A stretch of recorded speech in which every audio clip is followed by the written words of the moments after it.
That is the exhaust gas recirculation valve, the EGR. You apply a vacuum. I've no idea where that tube was supposed to go on the Jensen. You apply a vacuum here. That operates a diaphragm in there. If you apply the vacuum, that pulls that piston back. That opens, I'm not sure what, a flap inside there. There are two ports. One port goes to the exhaust manifold area and the other port goes to the inlet manifold. And I know the idea is that you allow some of the exhaust gases through into the inlet manifold. That's sucked through into the combustion chamber. Because they're effectively inert exhaust gases, they dilute the amount of oxygen that's available to burn the fuel. The fuel in the cylinder head then burns cooler than it would do if it had loads and loads of air available. And the result is, the cooler it burns, the less nitrogen oxides are produced. And it is those nitrogen oxides, they call them NOx, those nitrogen oxides which are considered pollutants of the atmosphere. On the Jensen, I think the consensus is, from reading the Jensen Owners Club forum site, this is just something, in the UK at least, which is just waiting to go wrong. So either you can end up with a leak there and it's sucking air in. It can leak anywhere here, I suppose, where that piston is. The diaphragm packs up and you can get a leak in there. So it's just something waiting to go wrong. And in the UK, we don't have that requirement to have the car tested and to have low NOx results. And so it's a good idea to take that off, and it's one less item to go wrong.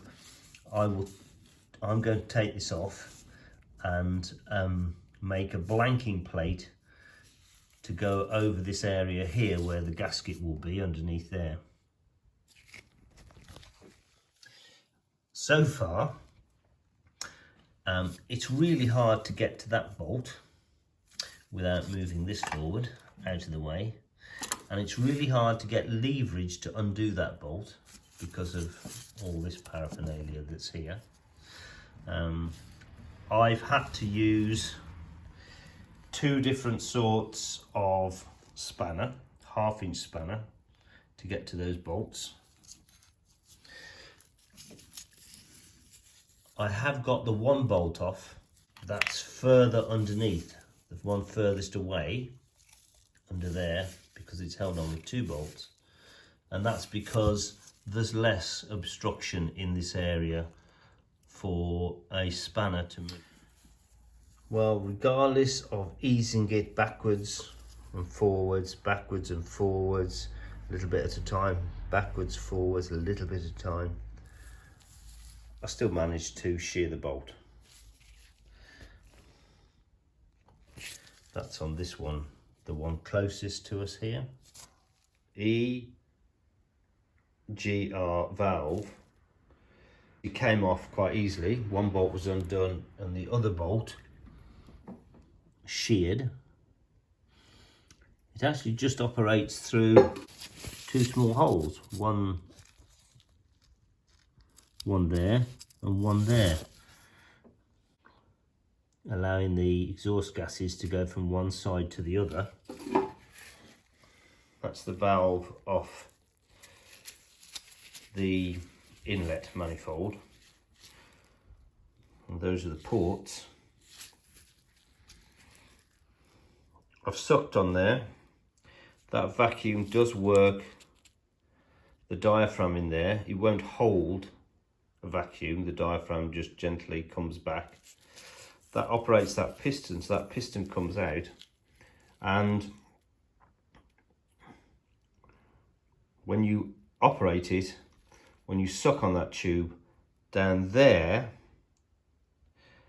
that flap opens, and I guess the exhaust gases then come up there and go out of here into the inlet manifold. It's not such a problem as I might at first have thought, because I'm going to run a die down there just to recreate that thread properly, and that way if I put a plate on there I can actually put a nut on top and hold that plate down on this side with a nut, and on that side I can put that bolt back in. And a plate with some gun gum will then block off those two holes. Somewhere somebody talks about putting a bung in. Now whether that just means simply threading in a bolt into those holes, I'm not sure. But I'll just put a plate over the top and deal with it that way. Underneath that EGR valve is a plate with just two holes in it.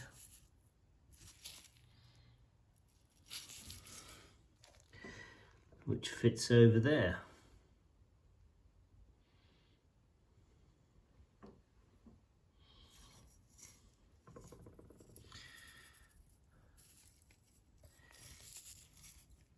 So I can see, although I've been to the effort, because I didn't realise, of making another plate, it would be quite easy. Tap that little hole there and that little hole there. These are the bolt holes. To tap those holes and screw in a bolt. And that would be a much easier operation than going to the effort of making a 3mm plate, which I did, to go over the top, not realising there was another metal plate on top there. There doesn't appear to be a gasket.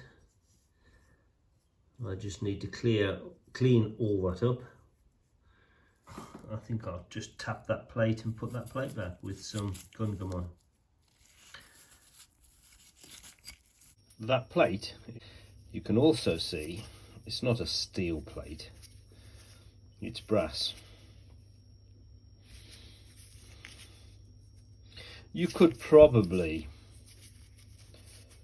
plug those holes, put the bolts back in those two, that one and this one, and then tap in and put a thread and bolt in there, and I might try that.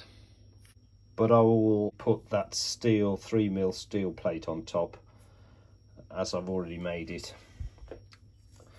with this sandwiched in between with gun gum on. Sorry, I've run the die down the bolt, and it's a 5/16. I think it's a coarse thread, not fine. I've run the die down, so hopefully that'll be fine for the nut.